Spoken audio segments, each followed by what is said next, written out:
It's usually thought that your world is made up of 4 dimensions. These encompass the X, Y, and Z directions in the 3 dimensions of space, with the 4th dimension representing time. However, some physicists propose the existence of additional dimensions, with some suggesting up to 11.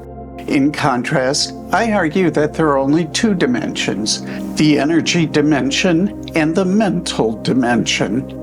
Everything that exists is confined to these 2.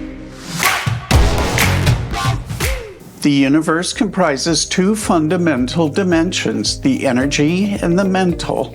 The energy realm includes all kinetic and potential energy within the cosmos. It exists as the tangible objects you perceive and interact with daily. Some energy exists in a diffuse state, which you see as light, while the remainder is concentrated, forming what is referred to as matter. The mental dimension corresponds to consciousness, encompassing the essence of you. It embraces the non-physical aspect of you, distinct from your body.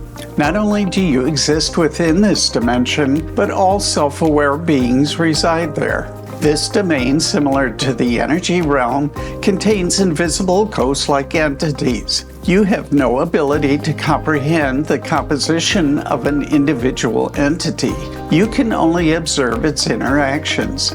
It is the same with energy entities like quarks and electrons. It is important to note that the mental dimension doesn't emerge from the energy dimension. It exists as a distinct foundational feature of the universe that science does not acknowledge due to the lack of a means for its measurement. Also note that there exists a connection between the 2 realms. The energy dimension exerts force on the mental, while the mental applies pressure on the energy dimension. What about space and time? Where do they fit in? Both are aspects of the energy dimension.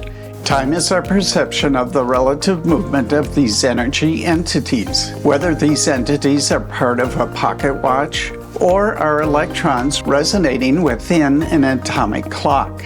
They are all energy entities in motion. Space, on the other hand, is the void between any 2 entities. The entities themselves do not extend in space because they possess no size. However, they create spatial relationships with each other, resulting in the concepts of height, width, and depth. Individual energy entities are mysterious because their nature and composition remain unknown. They lack a defined size, shape, or color, and their substance is a bit confusing.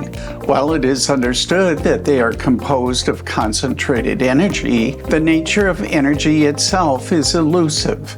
Energy is defined as the ability to cause change. This concept appears straightforward until you consider that what they change are other entities made of the ability to cause change.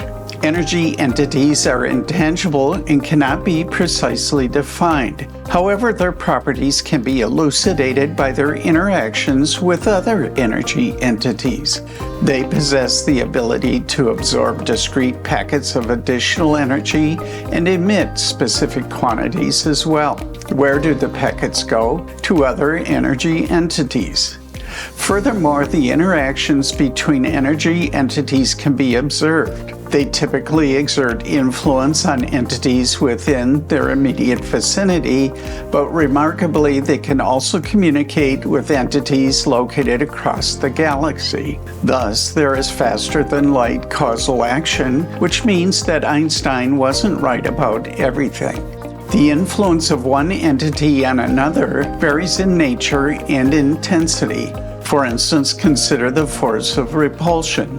Examining this curve, it becomes evident that the intensity of repulsion increases as the distance between 2 entities diminishes. It is important to note that this curve represents the effect of one entity on another, not the physical shape of the entity. You're well aware of this influence because it is the force that prevents your hand from passing through a wall.